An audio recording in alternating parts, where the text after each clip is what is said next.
This is Beyond the Front Door podcast with Lindy and Rhea. We're opening the door to real stories from our community. Business owners, leaders, dreamers, and doers, sharing the journeys that shaped them. Our goal is simple: to support, spotlight, and celebrate the people around us. Come on in. Well, welcome everybody to Beyond the Front Door podcast with Lindy and Rhea. We are excited to have a guest that I met recently by the name of Lisa Osvold. Yes, Am I saying that correctly? Is correct. Yes. Well, thank you so much for joining. And you are an author. Now, were these books that we're going to talk about today, or was this the first time you did this? Oh, yes. Oh, yes. I was not planning to be an author. But here you are. But here I am. This is what happens when you retire or work part-time and have time to do things. I think it's I nice. think that sounds awesome. I would like to do something like that someday. Yeah. I think it's great to continue to do something, give back, find something you love. And, download information is what I call that. Right. Yeah.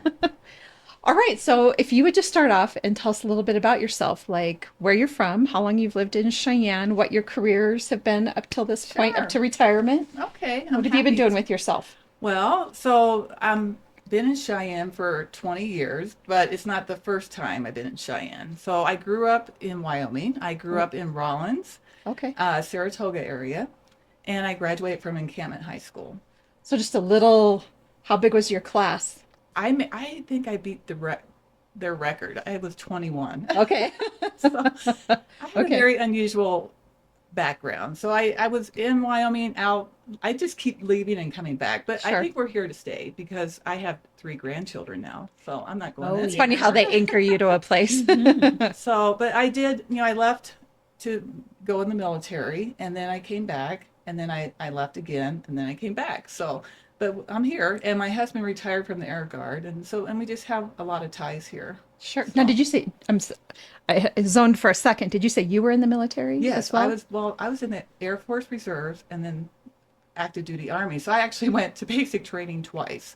Wow. So you would think I would be really prepared for that when my son decided to enlist, but I wasn't. Yeah. But yeah, we're here and we love it. And, my husband volunteers for CASA. And Yes. we just have a lot of great friends here. And I don't see us going anywhere now. So I think it's a good little place to retire. yeah, For sure. Yeah, we really like it. And I worked for the state for 20 years. I retired about 2.5 years ago, did some consulting work after that. And now I work for the Wyoming Center on Aging.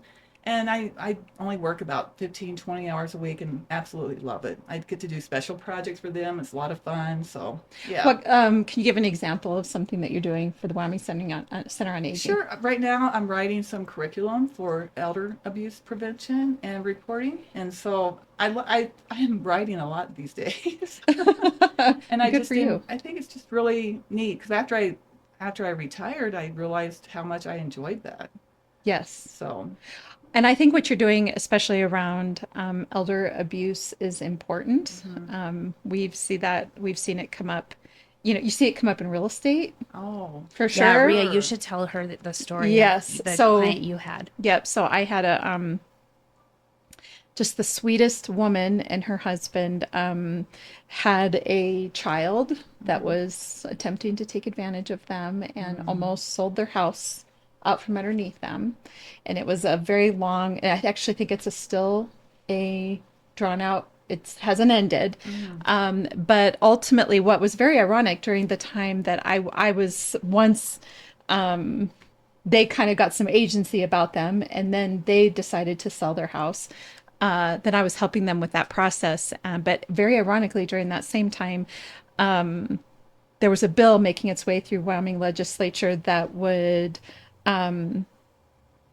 free up reporting of lending institutions, or free up just some of the my phone's over there. Hold on.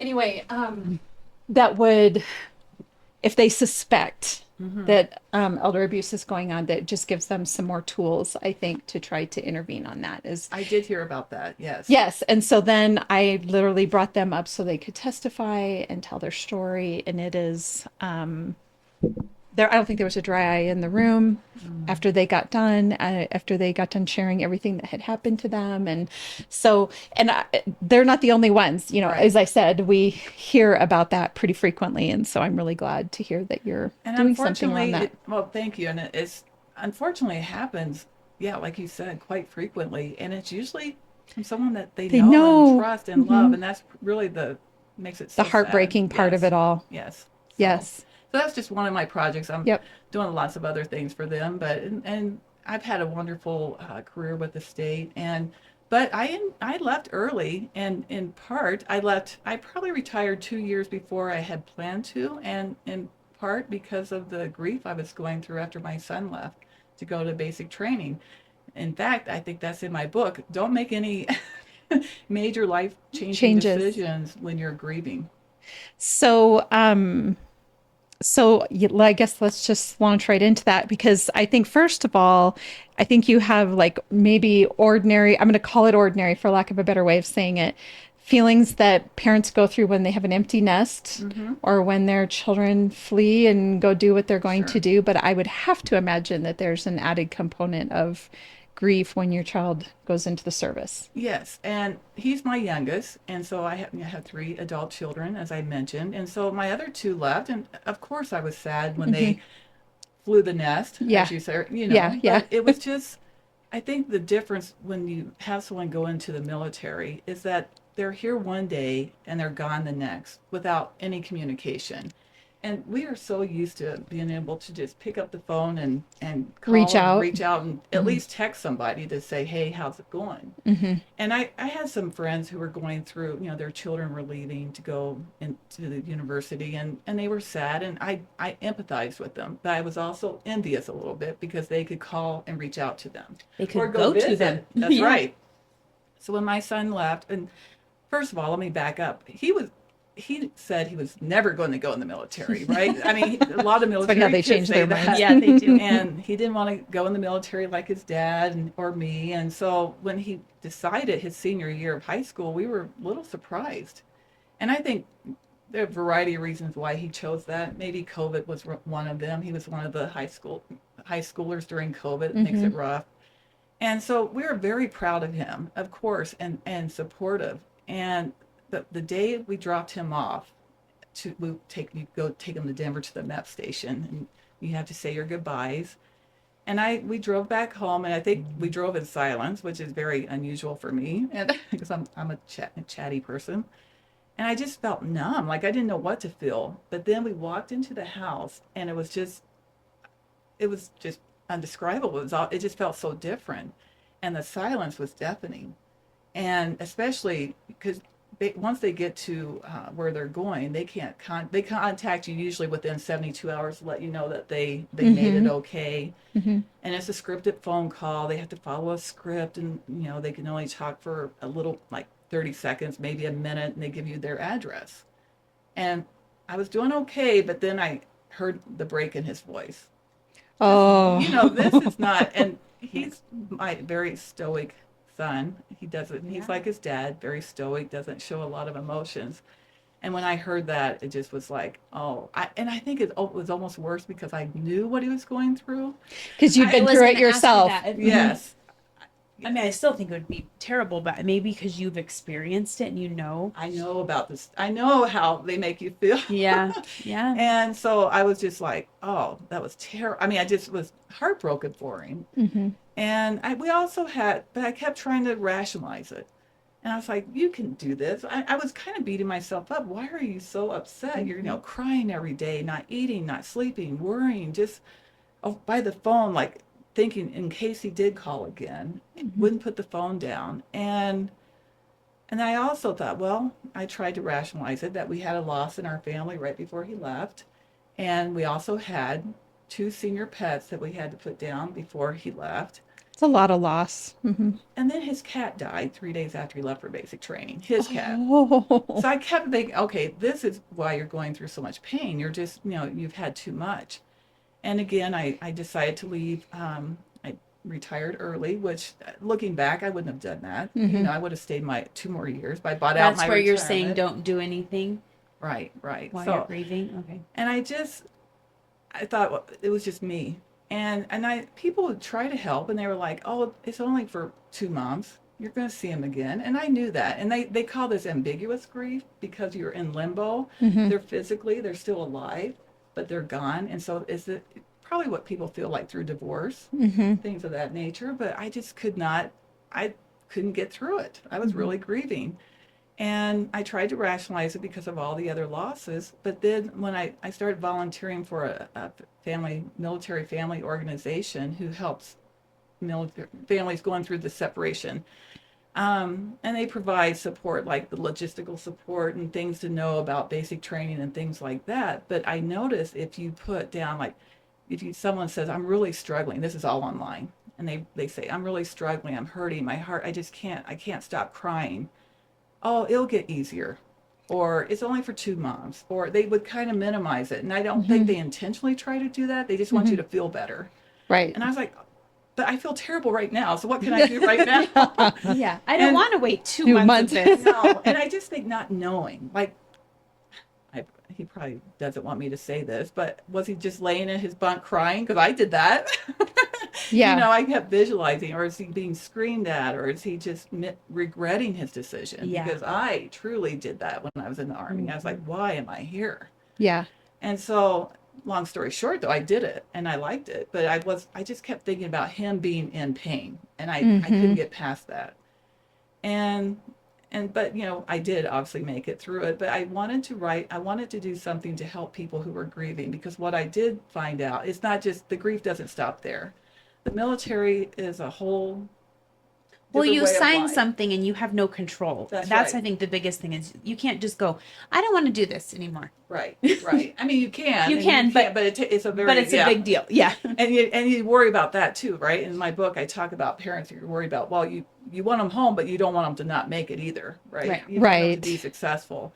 And so that's why I titled the book, you know, it's Pride and Heartbreak. They coexist. You hold pride in one hand and heartbreak in the other. And so, yeah, and I did learn some things from this, and I wanted to put that down in a book so that help other people. And for me, you know, like not making major life decisions, writing every day, writing them every single day, maybe a couple of times a day, it helps them. It helps you get that on paper. It also, you know, doing something you love. For me, it was hiking. I hiked a lot. I actually need to go back to doing that because I lost a lot of weight and felt really good at the end of that. But had some funny stories hiking because I would go alone and I would be out on the trail and crying and talking to myself. And who knows what people came across me. They probably thought, "Oh my gosh, that poor lady." She's going through something. It's okay. And the one funny story was that I hiked Medicine Bow Peak by myself. Wow. I don't want How to be. high is that? It's really high. Yeah. I think is it about 11,000? I'm going to look it 12,000? up. Yeah. And my oldest sister, she lives in Ryan Park, and she's like, "I don't want you going by yourself." And I'm like, "No, I need to go by myself." So I did. And my husband, you know, he was unfortunately gone a lot for work, and so I'm dealing with a lot of this by myself. And so I hiked, and this was so funny. I was up there, and I would cry, and I would be talking to my, you know, like praying about his safety and praying that he made the right decision. And this is all during this time when I haven't talked to him. I don't know how he's doing. And I get up. I don't know if you've ever climbed Mount Medicine Bow Peak, but at the very end, you have to scramble over some big rocks. And so between crying and talking to myself and scrambling over these You're big bouldering. She's bouldering in the middle of it. And it's 12,000 Okay. 12,000 feet. By the way.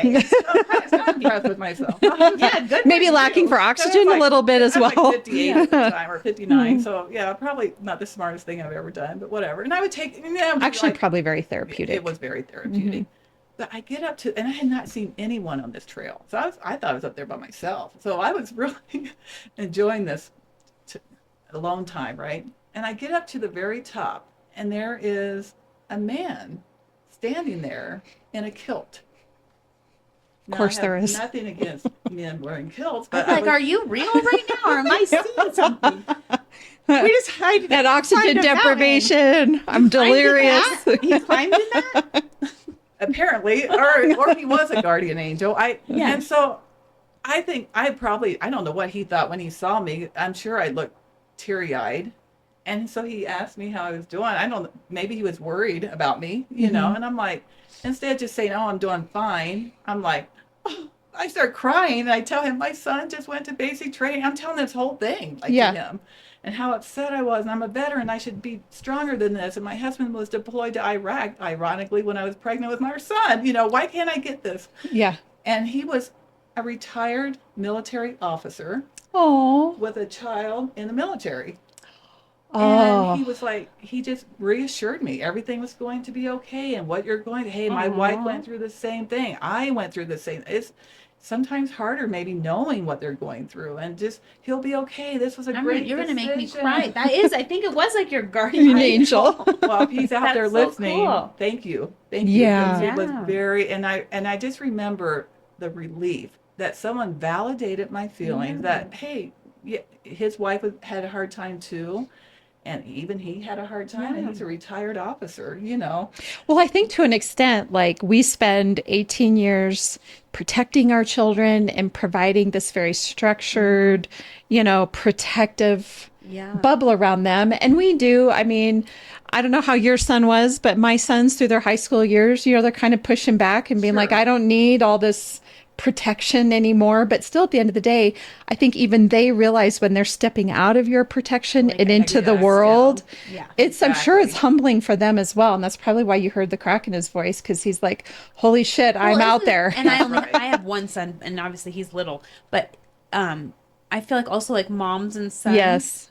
They need their moms. Well, and I love my 3 kids, of course, equally, but I think there is a difference about a son and a mom.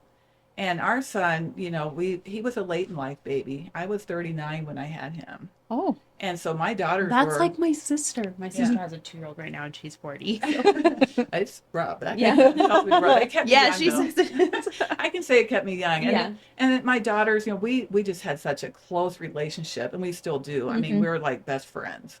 And so we've been through a lot together, and we will always be close. And our son had a different life.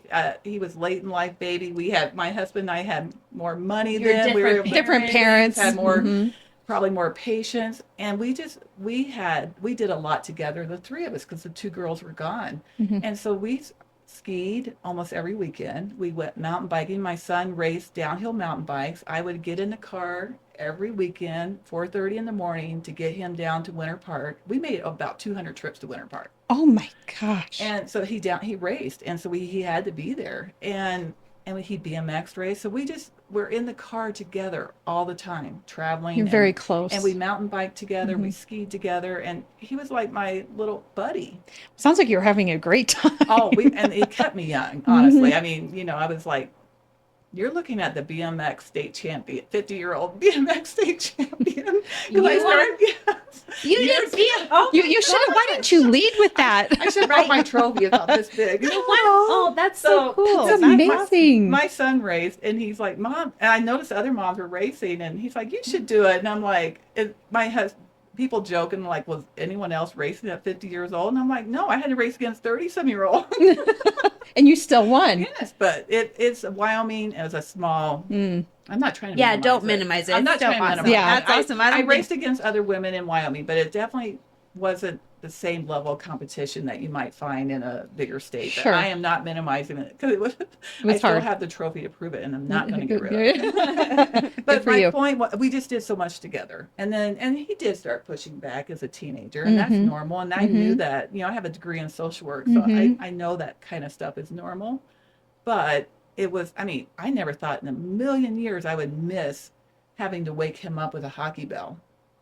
Because literally, he was so hard to wake up in the morning. My husband and I would take turns ringing this hockey bell to wake him up. And guess what? He's not hard to wake up anymore. I notice when he comes home to visit, he is always up and at it. Well, the military does that, right? Yes. Yeah. Well, there's something to be said too, military aside, when your kids are so devoted to something. So all 3 of our sons played soccer, but my youngest son took soccer into college. Oh. And so that was our life for a really long time. And then when he was done, it's just done. It's and yes, and my husband and I were looking at each other like, what do we do now?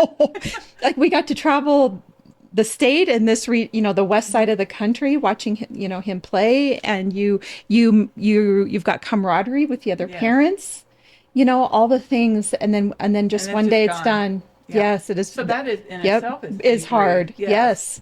And so, yeah, I think there were just many reasons for my grief, and I think what I'm learning, because I started a Facebook page, is called the Next Formation, and it's very young in its development, but I'm really wanting people to be able to have a place where they can talk about those losses, because you're not only Mm-hmm. losing, your child goes in the military, and it's not just for children. Spouses feel the same way when their Mm-hmm. spouse leaves, and but I want a safe place for them to be able to talk about this. But when you're so close and then one day they're just gone, it's yeah, it's a terrible feeling. And it was, even though it is temporary, it is and it isn't, because like we were saying earlier, the military's style is very different. Mm-hmm. Last year we were supposed to all go on a cruise together, and at the very last minute he was not able to go. And so, and he wanted us to continue. We went, and now we're going to go on, hopefully, knock on wood, we're supposed to go on another vacation together as a family. But things just change. You have no control when you're in the military. You don't know, you have no control where you're going to live. You have no control when you can take vacations. And I understand that. And I understood what he was going through in basic training was needed, but that didn't make it any easier Easier. for me. Mm-hmm. So, and it was just nice to be able to talk about it and be able to have someone validate those feelings. So before we get into some of your book, how did he do? He did great. Yeah. I'll tell you, when I saw him, I so I've given birth to 3 kids, and I can say when I saw him graduate basic training, and I ran, wasn't supposed to, but I did. I broke the rules. I kind of ran up to give him a hug, because what you do, they have to stand at attention after the ceremony or parade rest. They have to stand there until someone taps them out. Mm-hmm. And and so I went up there, and I don't even know if I tapped him out. I just gave him the biggest hug ever. And I can tell you that that moment was compared to giving birth. It was the Oh. happiest, one of the happiest days of my life. Oh. And I thought, again, you are crazy. You're the only one that probably feels this way. Oh no. Every parent says it's probably the most memorable thing that they've Oh. ever Happened. could Yeah. happen. I So, think not having contact or being able to touch them, see them, mhm. connect with them if you want to has got to be so Sure. hard. And even, they get every military branch does it a little differently. The Army, you get to call your house, you get to call home every Sunday, and that's what I had remembered. So, but in the Air Force, they only call 3 times. That first call, that's very scripted. I don't even count that. And then 2 more calls, one in the middle and then one at the end, to let you know that they're going to be graduating and that you can come Huh. down. And both calls were short. And the second call, he was doing good. I could hear he was a little, tired and stressed, but he sounded good. And that helped. And then the Mm-hmm. third call, when he sounded really good, it just Mm-hmm. was like a lot of the worry vanished. But he loves it, and he's doing great. He's living his best life. I think he skied 52 times last year in Utah. So, I mean, he's very That's a pretty happy. place to be. Yeah, Yeah. yeah. And he went to Japan for 6 months. So how can you, and he loved it. So how can you not be, I'm so happy for him, but that doesn't Mm-hmm. mean, That the and I, pain wasn't real. right. I think what Yeah, is hard as I've gotten older is really kind of understanding that two different feelings can exist at the same yes. time, right? Like you can, just like you've got it here, when you can be so Mm-hmm. proud of them and you're confident. I mean, you're the one that raised him. So you're Mm-hmm. confident in his abilities. You know he's going to be okay. So you've got that pride on the one hand, but then also heartbroken in the other. And That's they right. both can exist. That's We right. don't have to choose one It or the doesn't have to other. be or, it can be and Yes, that's why I yes. titled that. And I think I finally, after volunteering and working with other military families and just doing a lot of research about grief, ambiguous grief, that limbo, that grief when they're physically there, but you're still grieving for that loss. Once I learned and understood that more, then I was able to I could put it into words and hopefully help other parents. And this book is specifically for basic training separation, but my Facebook page, the Next formation, I want it to be for all separation and not just for spouses or for spouses and also for siblings and grandparents and significant others. I have someone who just reached out to me. I think it was yesterday. She's a girlfriend and her boyfriend's in, and she kind of feels completely isolated because it's usually the attention goes to spouses or parents. Oh, So sure. yeah, and then I had another mom reach out to me that just I get teary eyed. I'm serious every day, and she goes, I feel like my dad is dying all over again. Her son had left, and I said, I get that. My mom died when I was 15, and my dad died when I was 2, and I specifically said to my husband, I feel like our son is gone. Yeah. And that is not to minimize at all or compare to someone losing their child. I'm Right. not doing that, but Right. that's how my heart felt. And what I learned from doing this research is that ambiguous grief, your body doesn't know the difference between ambiguous grief and grief. You still have the heartache, you still have the sadness, the anxiety, the maybe not eating or eating too much or whatever the physical symptoms are. So when I was like, okay, it's not just me. I am not crazy. I am not weak. And that's another thing I think parents feel bad about. They feel like, hey, they're They the need to be ones strong for them. they're the Yeah. ones suffering. Why am I grieving so much? Or why am I need to be strong for them. But again, it's not or, it can be and. Yes, I completely agree. What did you say your Facebook page was called? The Next Formation.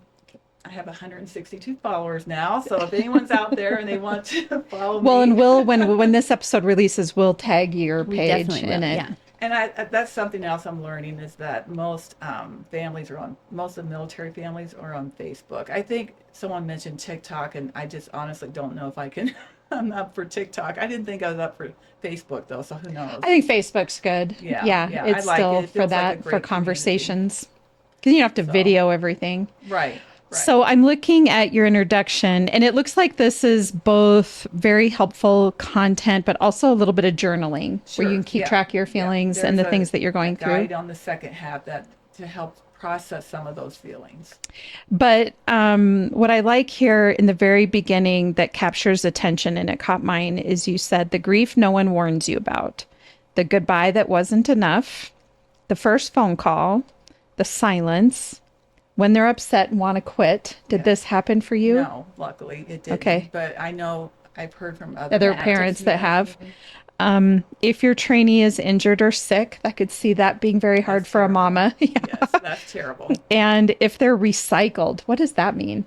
Maybe they got injured or they became sick or they maybe failed at a certain component, then they are sent back 1 to 2 to 3 weeks. Sometimes if it's for disciplinary reasons, it can be they go back from the very beginning. And so then you have to start the count all over, and then you're also trying to support them who maybe want to quit or feel really bad or embarrassed. So I tried to cover a lot of different scenarios. I was very fortunate that Ethan nothing like that happened to him. He did get sick. I think everyone gets sick in basic training. Well, it feels like your immune system might be compromised with everything tired they're and doing. Work hard. I got the flu when I was in base. I like to tell this story just because this is how desperate you are to get out. So I got the flu when I was in Army basic training. We had one section left. We had to do like 3 days out in the field. Now keep in mind I was back a long time ago. So we had to do, you had to like sleep out in dig a foxhole. I don't even think they do any of this anymore. And you had to do like I think it's like 15-mile march with a rock on and be out in the field for 3 days and just try to survive, right? And you're with your platoon. And I got the flu, and my platoon leader told the drill sergeant, she's they go by your last name. She has the flu, and I think she needs to go back. Oh yeah, she can go back, but she's going to be recycled. And I'm like, I don't want to do this again, Yeah. So I was like, I'm fine. I'll tough it out. it was terrible. I mean, it was South Carolina, raining, December, in a foxhole with chills and a fever. And I was but that's how desperate I was to get out. And I had told my son that story many times, I'm sure. And I made it. And I think I learned about how good Alka-Seltzer Plus was at that time. I had never had it before, but one of my friends had it and she gave it to me, and it was the miracle drug. But I think he remembered that, and he got sick, and he had to do his PT test, his physical training test. And he said he never ran faster because he just wanted out. And he was sick, and he just ran. He said, Well, I mean, your body is far more capable. It's your mind that holds you back, right? That's right. That's what my trainer tells me anyway. I'm sure your CrossFit people tell you that too. It's right? mostly mental. Yes. So I do, but I do have different sections in that You book. do. And So one of them I really like. I put about some of the emotions that are not talked about, but uncomfortable emotions. Maybe you resent the fact that they left and went into the military. Again, a lot of these stories, I don't use anybody's name or anything, but a lot of this I heard when I was volunteering. Like, I didn't want my son to go in the first place, or maybe they don't believe in, they really aren't 100% behind the military, or what maybe we have to do sometimes. So, so I think I try to cover it, and then it's written by a mom's perspective, but there I do cover about the spouse, a section on spouses and grandparents and siblings. So I'm actually really glad you did that. Now I have family that was in the military. I'm not directly impacted, so my siblings didn't, our kids didn't, I don't in terms of those sorts of things, but it does seem like that oftentimes, and rightfully so, that when you, like in movies or on the news or wherever it is, that when a military officer is portrayed, it's about the wife and the kids, or the spouse and the kids, I should say, whatever the case is. You don't hear about the parents as much. It seems to me, I could be wrong. So, and I've always wondered, like, what about the woman that gave birth to that guy?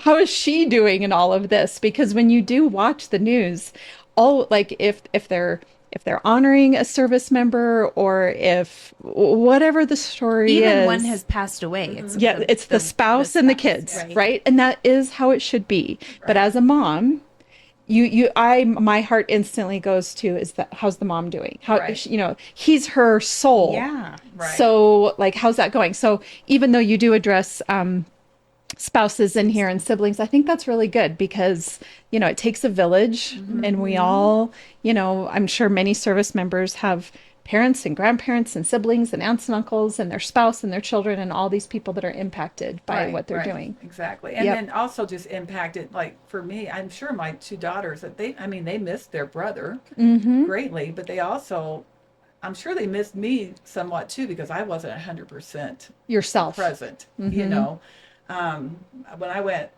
hiking, I was by myself, and so it impacted the whole family. But we have my daughter, bless her heart, my oldest daughter. We were at the basic training, we were at graduation, and she recorded almost all of it. And you can, they first do the airman's run, so you haven't seen your child, your loved one, for almost 2 months, and all of a sudden you start hearing them.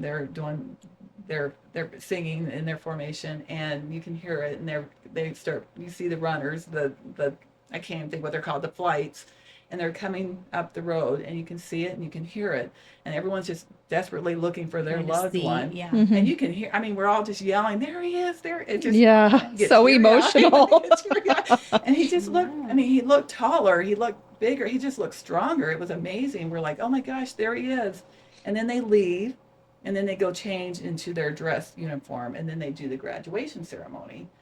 And we just, again, you're all looking for him, you see him, and my daughter's recording almost all of it. And she has a baby. She has a little, like a 13-month-old in her hand, and she didn't miss a beat. Oh. And she said, so after graduation, we all know we get to go tap him out. And my daughter gives me instructions. Now, Mom, I want to get a video of this, so don't go too fast. I got Riley. I'm like, okay. And they're like, all right, families can go. And I'm like, hi. And I hear her in the background. Well, there she goes. But she ran behind me with that, and my other daughter too. They both, and my one daughter got pictures, my other daughter got video. And I just hugged it, and everyone's crying. And my husband is they're Norwegian. My husband's Norwegian, and my son's half Norwegian, and they're very stoic Norwegians. No one didn't cry. Okay, Oh. and we're all crying and hugging, and I didn't want him let go of my son. I just wanted to keep holding him, but he wanted to hug everybody. He just Yeah. wanted to make sure he didn't leave Yeah. anyone out. And Yeah. we look at it now, and I can't. I actually have it on my page because I want other families to see how wonderful I'll that have to is. watch that. And I do talk about that, and I think it's very important. Not everyone can go to graduation. They might not have the financial resources, or they can't get off work, and I talk about that, how you prepare for that, not being able to go, and then also how you can make that celebration special when you do get to see them. You can have your own tap out ceremony. Yes. And so I want to talk Sure. about that. And I also talk about that's just the first goodbye, unfortunately. And every time I leave my son, and he's only in Utah, and I'm not going to, but when he got to deploy to Japan, and he missed Christmas together, we did FaceTime. It wasn't the same, but we found ways to work around it. Yep. But it's not the first goodbye, and it won't be the last. So Yep. You're learning. we work about it. We have to talk about it. Yeah. So that book, I try to cover that. And then right now on my Facebook page, I'm doing a series about separation. And it will be 12 days. And every day I'll just have a post about just the different stages of separation. And one in the morning and one in the afternoon. One specifically for spouses and one for parents. So that's for the next 12 days. That's really wonderful. I just love that you're thinking about these things and trying to take working to make your experience and those of others and help other parents and other siblings and other spouses Right. and everybody kind of be able to navigate it a little bit easier, maybe. I hope so. And I also, print. I obviously self-published these, and it's print on demand through Amazon. I tried to make the price as reasonable as possible. I can change it, if there's an issue that maybe is not resonating with people, I can always change it. And I'd love to get feedback. Right now, I've sold probably 20 books, and so far the feedback has been very positive. It's a very easy read. I want it to I be, like 'cause you it. don't have the energy Yes. to get into, and I Yes. can use the clinical terms like, ambiguous grief. I tried to keep it pretty just layman's terms. I think it's like a little survival guide is really what it is. It's I've really, been like taking notes because then when this episode Yeah. comes out, I have to remember everything Yeah. that we talked about. So that's why I've been. Oh, I so what appreciate is that. the difference between the Air Force one and the Army one? Well, the stages of grief and everything like that is exactly the same. I went through and I had to change the terminology. Basic training is different. Like I just mentioned, the Army. How many when you can call, when you can call, do things, and Army basic training is the longer. length, yeah. Yeah, and so really going through, so it was easier to write the second book because I was had it written. I just had to go through and make sure I didn't use the term airman, instead use soldier, and had to think about all those things. Now my next challenge is I really feel like I've had a couple of people reach out. One person reached out if I had a Marine Corps book, and I obviously don't. I actually gave her a free Army book and said, this is probably the most comparable, but I'm not sure. So I Sure. just said, you can have one, and hopefully that will help. The terminology will be different. My goal is to write one for the other branches. I need to take a little bit of a hiatus, just because it's a big lot of lift. work. And now the social media stuff is taking a little more time because I'm new. I'm having to learn how to use Canva and all. It's really good for the aging brain to have to learn how to Yes. use all of this Yes. stuff. But I'm really passionate about it, and I don't see it going away. So, No, I and love I'm it. working with some local recruiters and others, just trying to get the book into the hands of people who need it. And I've even, if someone can't pay, I'll give them a free digital download. I don't want that. I just want the book out there. And I was very naive when I remember I published the book on Amazon, it went live, and realized I forgot something. I made a mistake. I was like, oh my gosh, I got to hurry up and try to fix it. And I was just thinking, I got to get this fixed right away well, nothing sold for a long time.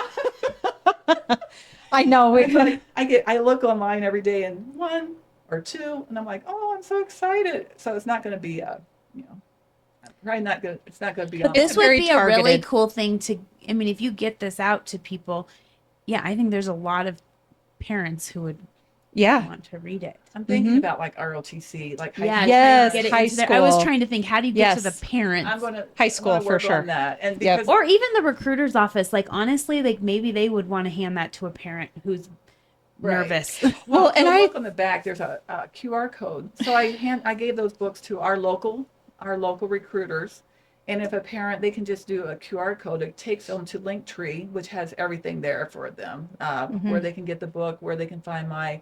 I'm just trying to make it as easy as possible, but. The whole time, my son was 19 when he graduated high school. He didn't start kindergarten until he was 6. I was trying to listen to other teachers and say, you're a late summer baby and he's a boy, he better start. So I tried to do all the right things and starting late. So he was 19 when he went in, right after high school. And I think about parents who, their 17-year-olds go in. I'm like, yeah. oh, please, you can have my book free if you have a 17-year-old. Yeah. Yeah. Yeah. Because Yeah. your heart just has to, because they're still at that age, they're still likable. I know. Oh, I know, sister. I love I had a hard time because I love I didn't I didn't like waking him up with a hockey bell, no, but I loved the teenage vibe. I like having a teenager in my house. It is, I will say that there is a friendship there and sort of a camaraderie over their goals. And there's something about boys, all my boys were like, they come home from school and they're like, I need this and this and this. And they're straight to mom. And, we just jump right in like, yes, let's help you make that happen. So they kind of view you as a partner in getting them to the next level. It does shift at some point. It does shift. But it's nice when it's happening, right? And I think, as a parent of older children, I look at my girls and they left and they eventually came home and I came back. And like I said, we're 3 peas in a pod. We do lots of things together and they're just my best friend. And then my son, I'm trying to also navigate that as he is now 23, almost 23. Has a girlfriend who's also in the Air Force. They met in tech school. She has the same job. They work on F-35s, the avionics systems. Love her. She's great. But I'm also trying to take a step back from that and saying, he is a man. He has his own life. He has a girlfriend that's very serious. And I want to respect those boundaries. I'm not a helicopter mom. That's another thing. These military moms really get judged and named as helicopter moms. And I talk about that. Good. I'm glad you did that. There's a big difference between loving someone deeply and missing them and caring for them and worrying about them and someone trying to intervene in their life and navigate for them. That's different. Yes. And I put that in there. And I was like, don't let anyone tell you're a helicopter mom because you cried every day. Right. Yeah. I think that's a good point. There is a little bit of a stigma around that. You're like, I didn't call the Air Force and tell them, get my son on the phone. I don't care what your rules are. That would be a helicopter mom. When I was a volunteer, actually someone did that. Yeah, I can imagine. And their son, it was very sad. He ended up leaving the Air Force in basic training. It did not work out for him. And I think unfortunately, the parent had a lot to do with it. She actually called the training. There was nothing in this world I would have done to call the training. There's nothing. I mean, if there's emergency, you call Red Cross. I know that. And I have all those resources in there too. You don't call the training division. Yeah.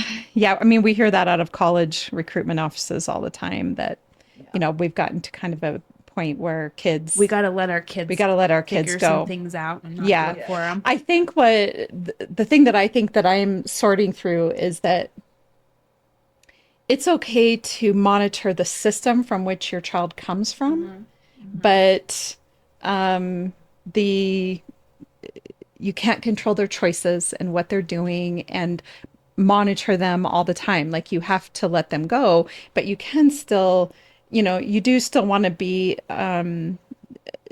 this is a conversation happening in my family currently around leadership and sort of modeling what you want your family to look like. So you can, absolutely you want to have a system around that.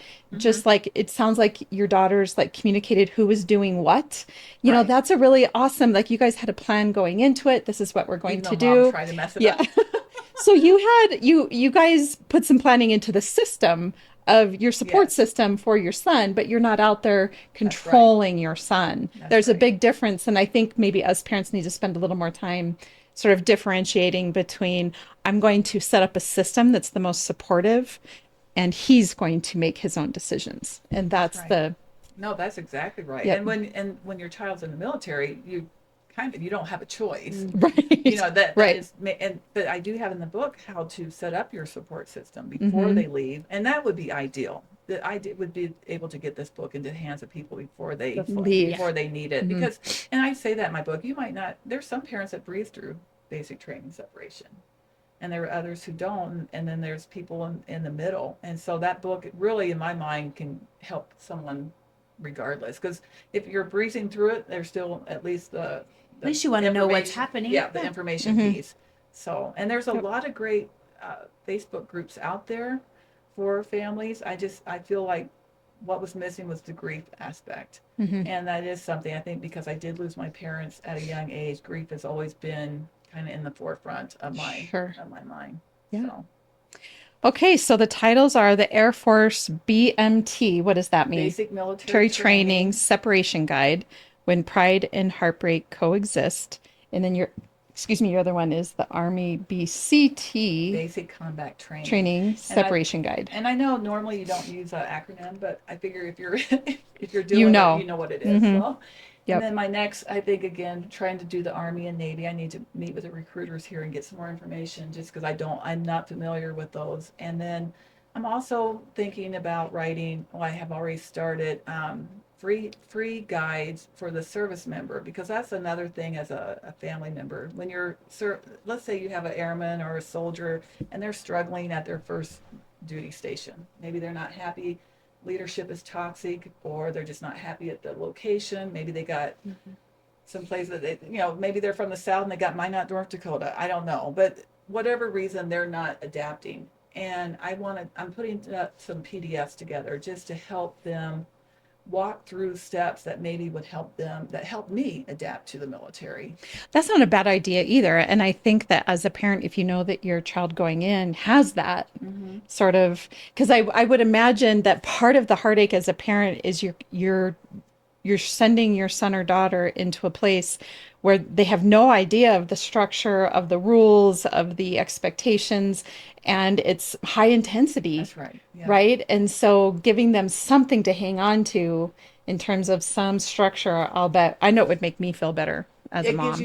It gives you some power. Or Yeah. yeah, Yeah. I don't know how to explain. I just feel like that helplessness. I don't. Yes. And then of course in these guides, I will be very very clear to say that there's mental health resources available. Mm-hmm. I'm not a counselor. I'm not pretending to be a counselor. More just helping them adapt. And so when I was in the Army, that's what I was a 91 Golf, a behavioral health science specialist. And that's what I did. I helped when soldiers were struggling with being in the military. That was part of my duty, just meet with them and talk to them and help them adapt. And then also met with some family members when they were going through separation. But I didn't go. I got a degree in social work, but didn't go any further, and I didn't get the Yeah, counseling beyond that. degree. Yeah, Yeah. but I think I know more like job coaching almost. Sure. Sure. That's So, really nice. but my son, he can tell some stories. I mean, just the other day, just getting yelled out about something that was out of his control, knowing that the person yelling at him, it was more about he was frustrated. It was the pilot of a F-35. He wasn't yelling at my son, and I think my son, knowing the stories that I have told and that my husband has told, he was able to kind of just like, okay, this isn't about me. This is about. Mm-hmm. But if you don't have that military experience, Sure. it can be really tough. So I'm hoping that these guides, once I get them done, they can help a parent maybe say, hey, look at this, maybe this will help. Yeah. So I just want to help. Well, we love Yeah, that. yeah, we do. Well, in wrapping up, Lindy and I each have a question that we like to ask our Okay. guests. And my question for you is, what do you think is the number one, um, what's the most important leadership trait for a person to have? Or what's the number one leadership trait that you strive to have?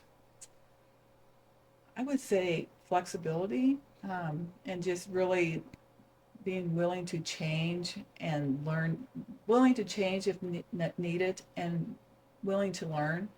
And so that's not really just one, but No, it I puts think those that's together, flexibility, and that's all just together. looking back, and in my career in state government, I was a deputy director at Workforce Services, and then later worked over the aging division at Department of Health, and just really trying to be adaptable. And I think that goes in the military too. I think that's good advice, Yeah, just as in general. parents and as a whole, probably every leader. So I love that.